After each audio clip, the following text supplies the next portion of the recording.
नमस्कार, आप देख रहे हैं रीवा दर्शन। मैं सचेता बघेल आपके साथ। आई नजर डालते हैं आज की खबरों पर विस्तार से। All India Gramin bank pensioners organisation unit Rewa का छठवीं बार सर्वसम्मति से अध्यक्ष निर्वाचित हुए Vishal Kumar Jain. All India Gramin bank pensioners organisation unit Rewa की आम सभा विगत दिनों सभा कक्ष पीली कोठी रीवा में आयोजित की गई, जिसमें संगठन के नवीन सदस्य सुनील कुमार खरे, राम बहोर कुशवाहा का स्वागत किया गया। तत्पश्चात संगठन अध्यक्ष विशाल कुमार जैन ने संगठन के सदस्यों की लंबित समस्याओं के संबंध में अवगत हुए और उनके निराकरण की पहल करने का प्रस्ताव रखा।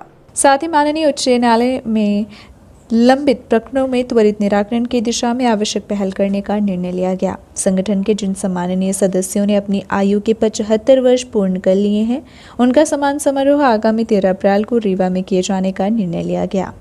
विशाल कुमार जैन ने नवीन कार्यकारिणी गठन हेतु वर्तमान कार्यकारिणी को भंग करते हुए चुनाव अधिकारी अनिरुद्ध सिंह एवं वीरेंद्र कुमार मिश्र को नियुक्त किया गया, जिनके सदस्यों से सुझाव के आधार पर सर्वसम्मति से नवीन कार्यकारिणी के पदाधिकारी की घोषणा की गई। नवीन कार्यकारिणी में विशाल कुमार जैन को अध्यक्ष, ओम प्रकाश श्रीवास्तव एवं नरेंद्र कुमार सोनी उपाध्यक्ष, गोपालपुरी सचिव तथा हरिकृष्ण खरे एवं संजय नैन सचिव नियुक्त किए गए तथा एसके कपूर कोषाध्यक्ष नियुक्त किए गए। वहीं नवीन कार्यकारिणी सदस्यों को बधाई एवं शुभकामनाएं दी गई। अंत में सभी सदस्यों का आभार व्यक्त करते हुए संगठन के सदस्य पुरुषोत्तम ताम्रकार के माताश्री एवं रविंद्रनाथ द्विवेदी जी के सुपुत्र तथा सेवानिवृत्त साथी अवधेश कुमार तिवारी के निधन पर 2 मिनट का मौन रखकर भावभीनी श्रद्धांजलि दी गई। वृद्ध के सामने बच्चों के पालन पोषण की समस्या फरियाद लेकर पहुंचा कलेक्टर के पास। शासकीय हाई स्कूल गुड़ में जनभागीदारी भृत्य के पद पर सेवा दे रहे रामायण साकेत को स्कूल प्राचार्य द्वारा काम नहीं कर पाने पर बाहर कर दिया गया है, जिसके बाद रामायण के पास रोजी रोटी और खाने का संकट खड़ा हो गया है और तो और इनके बच्चों की परवरिश की भी समस्या बन गई है। ऐसी स्थिति में वृद्ध के पास वरिष्ठ अधिकारियों से फरियाद लगाने के सिवाय कुछ और नहीं बचा है। रामायण साकेत बताते हैं कि वह लंबे समय से शासकीय हाई स्कूल गुड़ में जनभागीदारी के माध्यम से स्कूल में भृत्य के पद पर पदस्थ हैं और स्कूल की देखरेख करते रहे। रामायण शारीरिक रूप से दिव्यांग है, यही नहीं उनकी पत्नी भी दिव्यांग है। इस स्थिति में इन्हें स्कूल के काम से बाहर किए जाने पर इनके बच्चों के पालन पोषण की समस्या निर्मित हो गई। उनका पालन पोषण कैसे हो, यह स्थिति निर्मित हो गई है तथा रामायण के पास जब कोई चारा नहीं बचा तो उसके बाद वह अपनी फरियाद लेकर रीवा कलेक्टर के पास पहुंचे और उनसे अपनी फरियाद सुनाई। कलेक्टर ने इस मामले को गंभीरता से लेते हुए उचित कार्यवाही करने का आश्वासन दिया है। हम विकलांग आदमी हैं, गुड़ स्कूल में काम करते थे। मेरे को आज प्रिंसिपल साहब निकाल रहे थे, कहते तुम काम न करो, यहाँ तुम्हारा कोई बैठारी नहीं है। अब हम क्या करें साहब, अब हम घर वाली विकलांग में हम हूँ विकलांग, मेरी बच्ची भी छोटी छोटी है। अब हम क्या खाएंगे क्या पिएंगे सर। अब हम यही मांगी थी कि हमारा बिल्कुल पूरा कर दें सर। कौन से स्कूल है? हाथकंडी गुड़ स्कूल गुड़ जी। कलेक्टर साहब से हुई मुलाकात? मिला है। क्या बोले साहब? कहें कि कटावत कागज दिखाएं तो कहें कि हो जाएगा काम, हम कर देंगे सर जी। ठीक। हनुमाना पुलिस ने यूनियन बैंक ऑफ इंडिया हनुमाना का शटर काट कर चोरी करने वाले आरोपी को 24 घंटे के अंदर किया गिरफ्तार। पुलिस विभाग के अनुविभागीय अधिकारी पुलिस शैलेंद्र शर्मा के निर्देशन पर थाना प्रभारी हनुमाना शैल यादव व उनकी टीम द्वारा 10 मार्च को यूनियन बैंक ऑफ इंडिया हनुमाना शाखा का शटर तथा चैनल का ताला काटकर बैंक में घुसकर चोरी करने वाले आरोपी को पुलिस ने गिरफ्तार किया है तथा कार्यवाही की गई। इस मामले में पुलिस ने महज 24 घंटे के भीतर आरोपी को गिरफ्तार कर न्यायालय में पेश किया है। मार्च को फरियादी यूनियन बैंक ऑफ इंडिया शाखा हनुमाना शाखा प्रबंधक अनुभव दुबे ने रिपोर्ट दर्ज कराई थी कि विगत 8 मार्च तथा 9 मार्च की दरमियानी रात शाखा हनुमाना का शटर एवं चैनल का ताला कटर से काटकर शाखा के स्ट्रांग रूम के दरवाजे को भी कटर से काटने का प्रयास किया गया। हालांकि स्ट्रांग रूम का दरवाजा नहीं कट पाया। वहीं बैंक शाखा से 430 रुपए भी चोरी किए गए, जिसके बाद पुलिस द्वारा अज्ञात चोरों के विरुद्ध धारा 457, 380 का प्रकरण पंजीबद्ध कर विवेचना में लिया गया। बैंक से प्राप्त सीसीटीवी फुटेज के माध्यम से जांच तथा रात्रि गश्त में डाल 100 वाहन द्वारा पूछताछ शुरू की गई, जहां से संदेह के आधार पर पुलिस ने आरोपी बसंतलाल पटेल पिता रामभोर पटेल उम्र 25 वर्ष निवासी ढाबा गौतमान को हिरासत में लेकर सख्ती से पूछताछ की तो आरोपी ने अपराध स्वीकार कर लिया। साथ ही अपराध करने में इस्तेमाल किए गए electric cutter, blade, plus tape, बुरा एवं आरोप चोरी किए गए 430 रुपए भी बरामद कर लिए गए। वहीं आरोपी बसंतलाल पटेल को गिरफ्तार कर हनमना पुलिस द्वारा न्यायालय में पेश किया गया है। कल bank manager union bank of India शाखा हनमना आकर के थाने में सूचित किए कि उनके बैंक के मेन गेट का जो शटर है और ताला उसको किसी व्यक्ति ने काट करके और अंदर घुस करके चोरी करने का प्रयास किया है। और बाद में उनने सब चेक किया तो स्ट्रांग रूम को भी उसने काटने का प्रयास किया था, पर सफल नहीं हो पाया था। और उनके द्वारा एक आवेदन पत्र प्रस्तुत किया गया था इस संबंध में, जिसमें उनके द्वारा ये भी बताया गया था कि 430 रुपये ड्रॉज से उक्त अज्ञात व्यक्ति ने चोरी भी किया है, जिस पे हम लोग तत्काल मामला पंजीबद्ध करके और बैंक में लगे सीसीटीवी फुटेज के आधार पर उस व्यक्ति की पतारश की प्रयास किए। फिर हमको मुखबिर से सूचना मिली कि एक व्यक्ति इस प्रकार का संदिग्ध है और उसके पास कटर वगैरह है, जो ढाबा गौतमान गांव का रहने वाला है। फिर मुखबिर की सूचना पे हम लोग वहां गए और उस अमुक व्यक्ति से मिले, उससे पूछताछ की, जिसने अपना नाम बसंतलाल पटेल बताया। और फिर हमने उससे घटना के संबंध में हिकमत अमली से पूछताछ की तो उसने जुर्म स्वीकारा और जो सीसीटीवी फुटेज थी उससे मैच कराया गया तो बिल्कुल मैच हो गया और हमने उस व्यक्ति को गिरफ्तार कर लिया है। और उक्त व्यक्ति से घटना में प्रयुक्त इलेक्ट्रॉनिक कटर, उसकी ब्लेडें, एक पिलास, टेप और चोरी हुए 430 रुपये बरामद कर लिया गया है। और आज उस अभियुक्त को हम लोग न्यायिक अभिरक्षा में न्यायालय पेश किए हैं, जहां से जेल वारंट जारी करा करके और उप जेल मऊगंज हम लोग भेजेंगे। यूपी समेत 4 राज्यों में विधानसभा चुनाव में बड़ी जीत के बाद जश्न में डूबी भाजपा।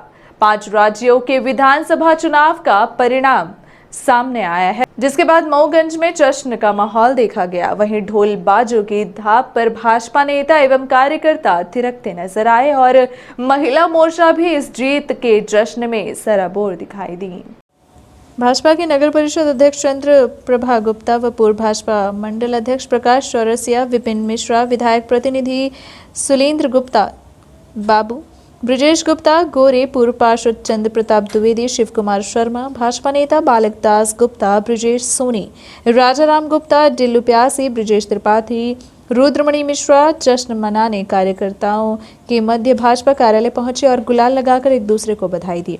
कार्यकर्ताओं का हुजूम मां गायत्री मंदिर मऊगंज से रैली के रूप में शहर के मध्य से निकला। इस विजय जुलूस में सैकड़ों भाजपाई शामिल हुए। जुलूस श्री सिद्ध हनुमान मंदिर मऊगंज में समाप्त हुआ। वहीं भाजपाई रास्ते भर थिरकते नजर आए।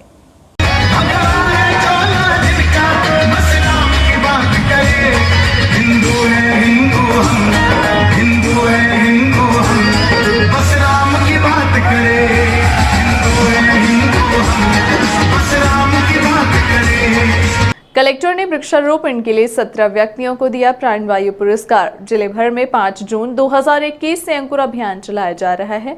मुख्यमंत्री शिवराज सिंह चौहान की मंशा के अनुसार इस अभियान के तहत जन भागीदारी तथा जन सहयोग से वृक्षारोपण किया जा रहा है। अभियान में शामिल व्यक्ति अंकुर वायुदूत ऐप में रोपित पौधों की फोटो अपलोड करते हैं। 30 दिन बाद पुनः पौधे का फोटो लेकर अपलोड करना होता है। रीवा जिले में अब तक 44,000 से अधिक व्यक्तियों ने अंकुर अभियान में पौधारोपण करके भागीदारी निभाई है। इनमें से राज्य स्तर से रैंडम विधि से प्रतिभागियों का चयन किया गया। इन चयनित प्रतिभागियों को कलेक्ट्रेट के बाणसागर सभागार में आयोजित समारोह में कलेक्टर मनोज पुष्प ने प्रशस्ति पत्र तथा पदक देकर सम्मानित किया। सभी प्रतिभागियों को समान स्वरूप पौधे भी उपहार में दिए गए। समारोह में कलेक्टर ने कहा कि पर्यावरण को सुरक्षित रखना हम सबकी सामाजिक और नैतिक जिम्मेदारी है। कोरोना संकट काल में हमें ऑक्सीजन का महत्व भली भांति बता दिया गया है। वातावरण में ऑक्सीजन की मात्रा निरंतर बढ़े और कार्बन डाइऑक्साइड की मात्रा में कमी आए, इसलिए पौधारोपण आवश्यक है।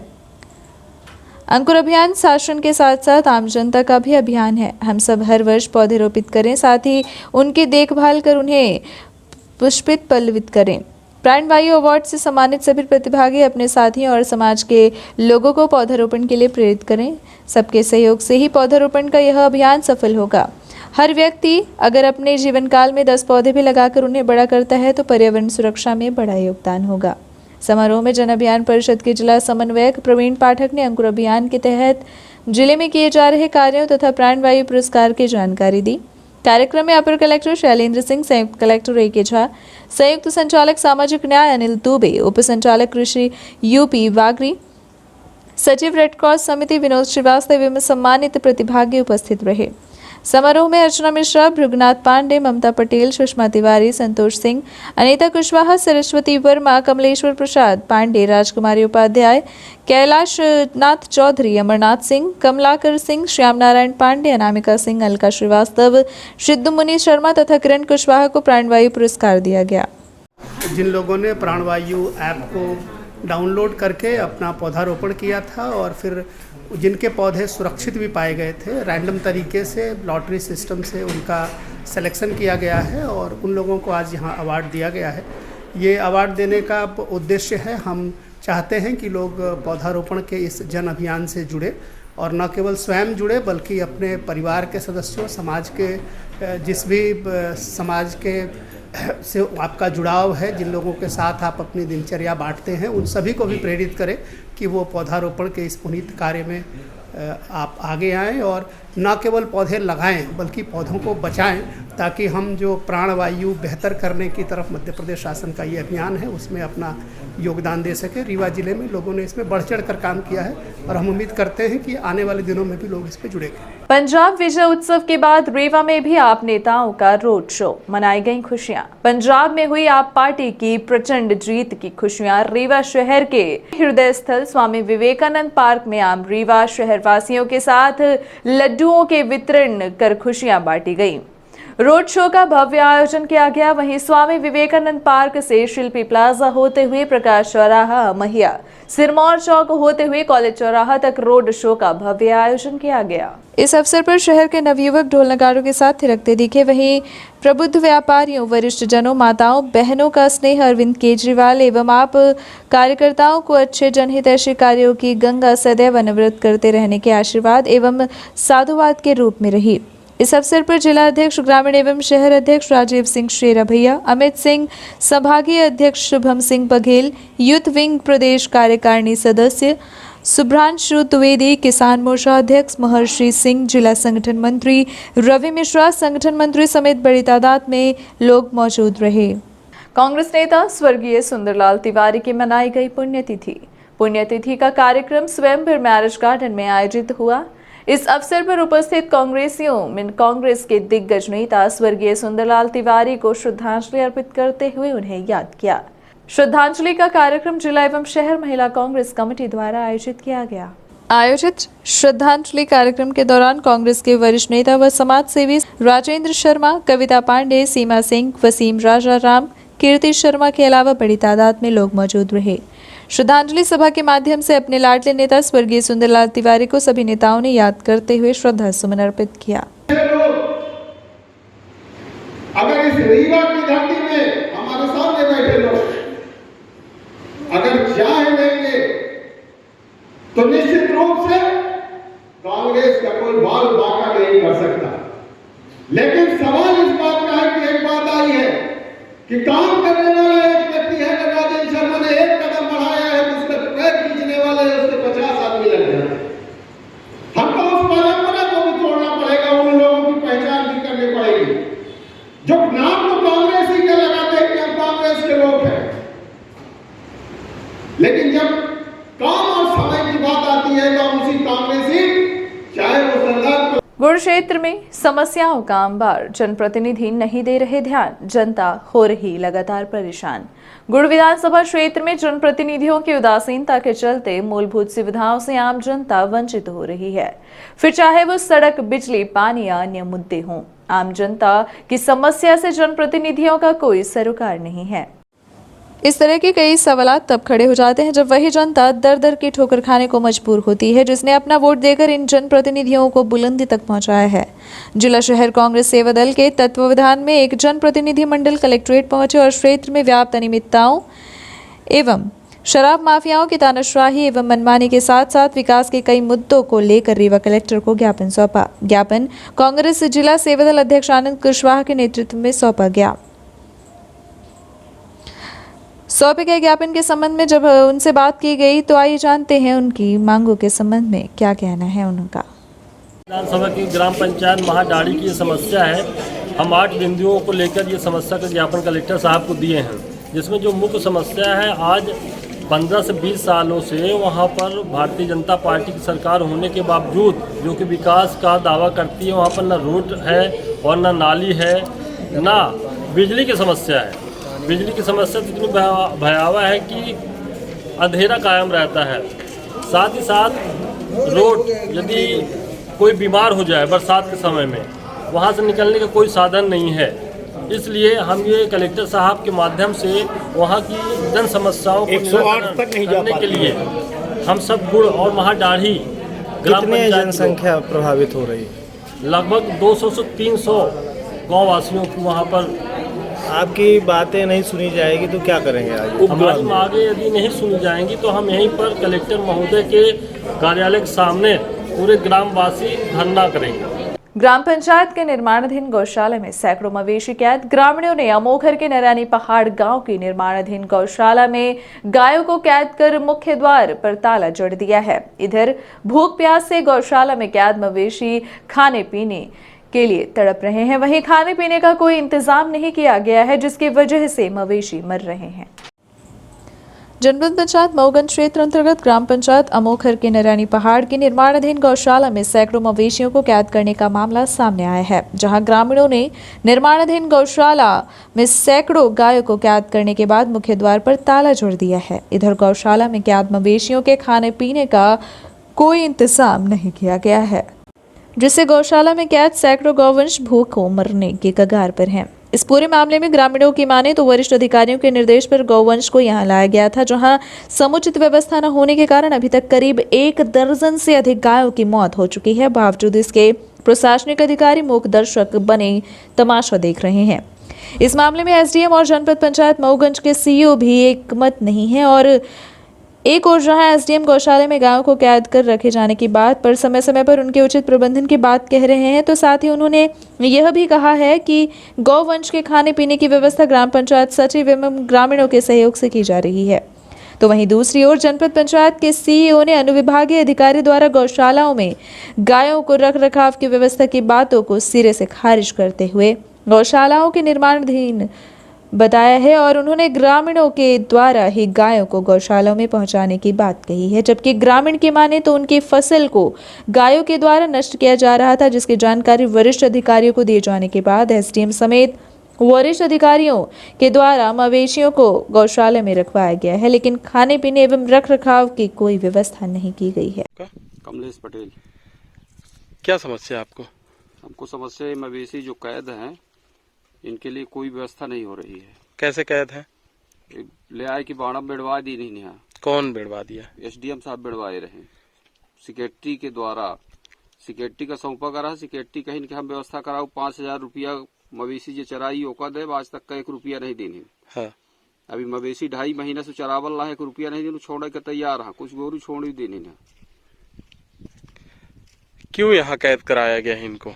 मोहरम के खदान से आए हैं, मवेशी से पूरा फसल खाए लेते रहे, की वजह से कैद कराए रहे। कितने मवेशी होंगे? करीब 350 रहे जब कैद कराए रहे। कोनो व्यवस्था नहीं है यहाँ। पहले मोहरम के खदान में बारिश का टाइम ठंड था, वहाँ पे थे गोरू मर जाते, तो एसडीएम साहब के निर्देशानुसार गोरू इन गौशाला में जहाँ छाया हो वहाँ आ जाएं। इसके बाद कुछ ग्रामीण लोग भी बोले थे कि यहाँ व्यवस्था कुछ चारा पानी का करेंगे, और सेक्रेटरी साहब भी अपने तरफ से बोल गए थे कि कुछ 2-4 हजार 5 हजार रुपए का पंचायत की तरफ से मैं सहयोग करूंगा। ये व्यक्ति बराबर कंटिन्यू 2.5 महीने से चल रहा है। यहाँ पे कोई व्यवस्था नहीं हो रही, न ग्रामीण व्यवस्था है ना। ये शासकीय गौशाला है क्या? अभी ये पंचायत में है, अभी हमको ये पता नहीं कि शासकीय है कि नहीं है। वह मोखर पंचायत का गौशाला है। संचालित है क्या? अब संचालित है हमको पता नहीं। एसडीएम साहब या ऊपर के अधिकारी या कर्मचारी सरपंच सेक्रेटरी जाने। कितने मवेशी होंगे यहाँ? इसमें कम से कम 250 के आसपास हैं। कब से आए हैं यहाँ? ये 2 महीने 2.5 महीने हो गए। 2.5 महीने। इनके चारा पानी की व्यवस्था कौन करता है? कोई व्यवस्था नहीं, जो थोड़ा बहुत हो सकी तो हम लोग किए, बाकी अब कोई सहयोग नहीं कर रहा है, तो कहाँ से अकेले कौन कर पाएगा। पूरी जनता गांव के बेड़वाई के समेट के माँ जब घेराव बनाए तो एसडीएम साहब के लगे घेराव बनाए तो एसडीएम साहब आके बोले कि सेक्रेटरी के सौंप दिया कि गौशाला में ले जाके बेड़वा दो। गौशाला में गोरू बेड़वा दी। सेक्रेटरी साहब कोनो सहयोग नहीं रहा तो बोले कि कोई आदमी ढीलेगा तो 5,000 रुपये अपने से देंगे, कुछ गांव से दिवाएंगे। हमका यार 2.5 महीना होगा, कोई 1 रुपया नहीं दिया। जो गांव से दिया तो दिया 100-12 ना, बाकी कोई नहीं दिया। न सेक्रेटरी आवे न सरपंच आवे। तो पानी पियाओ बगाओ, 2.5 महीना होगा साहब। हमका भूखे भूखे हम नहीं बगा पाएंगे। अब न पियरा आया न भूसा आया, न कोई व्यवस्था करे वाला यहाँ आए न आवता ही। कितने मवेशी होंगे यहाँ? मवेशी लगभग 250-300 तक रहे, कुछ होगा छूट छाट गई। तो ये ऐसे ही कैद रहते हैं? हाँ ऐसा रहेंगे, ढीले गए पर लेट पर हमारा 4 दिन से कोई व्यवस्था नहीं है। बंद रहा के कार रहा, मर जाओ हमारी जवाबदारी कोई नहीं है। तो मर भी गए हैं क्या कुछ? 13 ठे मर चुके। 13 मवेशी मर चुके हैं। इससे यह है कि गुरुआ बेड़े हैं और गुरुआ का कोई व्यवस्था नहीं हो रही है। खेती चलत रहे तो सब एसडीएम में सेक्रेटरी ले आके बनवा दी, या कहीं के मानो जौन आदमी यहाँ गौशाला में बनवाई और कहीं जौन आदमी चराई तो पानी पियाई तो ओकर कुछ व्यवस्था सेक्रेटरी साहब कहीं के हम करब। अब आज तक कोई व्यवस्था नहीं भय तो गांव वाले जितना सहयोग पड़ा उतना करी, चारा पियारा ले आए। अब कोनो व्यवस्था नहीं है, गोरू मरल रहा, इनका गुरुअन का थोड़ा दिन जल रहा। कितने मवेशी हैं? मवेशी 250-300 हैं। कब से कैद हैं ये मवेशी? 2 महीने से गोरू। हाँ, अमोखर गांव में गौशाला है, शासकीय गौशाला है, कुछ गायें कैद हैं वहाँ पे लगभग 200 से 250। तो क्या है पूरा मामला सर? एक्चुअली अमोखर में 2 गौशाला हमारी निर्माणाधीन है और अभी कंप्लीट हुई नहीं है। और जितने भी आसपास के मवेशी हैं जो नुकसान पहुंचाते हैं उनको, तो न चूँकि इंफ्रास्ट्रक्चर बन गया है तो गांव वाले अपनी तरफ से उसको लाके वहाँ पे कौन देते हैं और वो खाने पीने की व्यवस्था भी वहाँ कर देते हैं कि इधर उधर ना घूमें। अभी शासकीय तौर से वहाँ पे उनको कोई अनुदान या कुछ देने की अभी कुछ शुरू नहीं हुई है, क्योंकि वो क्रियान्वित हुई नहीं है।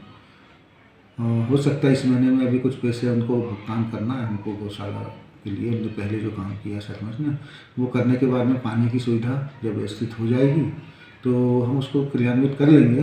तो उसमें 100 रखने की गुंजाइश है। और ठीक है, 100 की गुंजाइश के बाद में यदि ज़्यादा हो तो 100-150 तक भी रख सकते हैं, क्योंकि बाहर बरामदा है।